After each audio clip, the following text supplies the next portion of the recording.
Bonjour à tout le monde. Bonjour Jean-Yves. Bonjour Victor.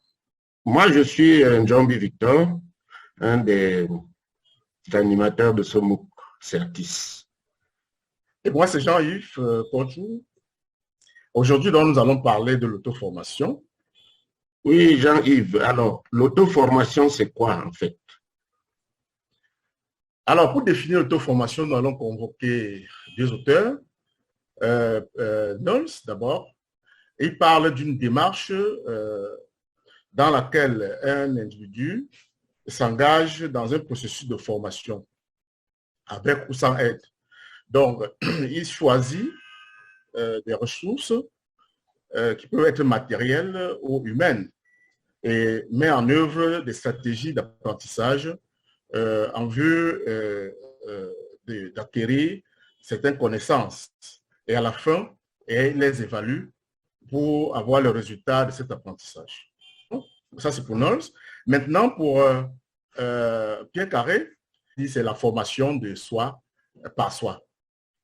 Sur la base de ces définitions, peut-on dire que les participants au MOOC Certis sont en auto-formation? Oui, oui. Parce que chacun des enseignants sait pourquoi il s'est inscrit et il s'est inscrit volontairement. Et ces enseignants doivent mobiliser dans le processus ici des ressources qui peuvent être matérielles. Généralement, dans le moindre matériel, c'est d'avoir une connexion Internet, avoir une tablette ou alors un téléphone Android. Et ensuite, après, ils devront probablement, je veux dire, mesurer les différentes les ressources qu'ils ont et voir les résultats qu'ils ont pu acquérir à la fin du MOOC. Voilà, on peut donc dire qu'ils sont donc bien dans un processus d'auto-formation. Alors, comment faire pour réussir dans son MOOC? Alors, pour réussir le MOOC, on a trois choses.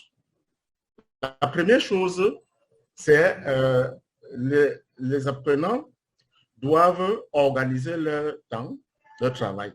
Ça veut dire qu'ils doivent établir un emploi de temps et le respecter. La deuxième chose, c'est se fixer des objectifs qui sont des objectifs, je veux dire, réalisables. Par exemple, là, dans le cas du MOOC, c'est réaliser toutes les activités d'apprentissage qui sont liées au MOOC.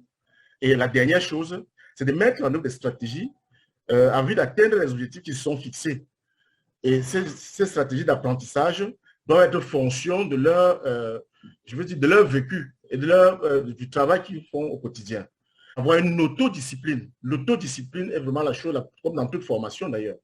Donc voilà quelques axes sur lesquels les participants doivent se mettre pour pouvoir réussir le MOOC. Merci. Eh bien, voilà qui est bien dit.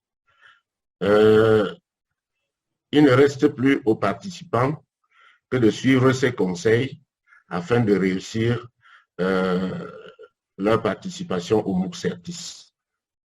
Merci, à bientôt. À bientôt.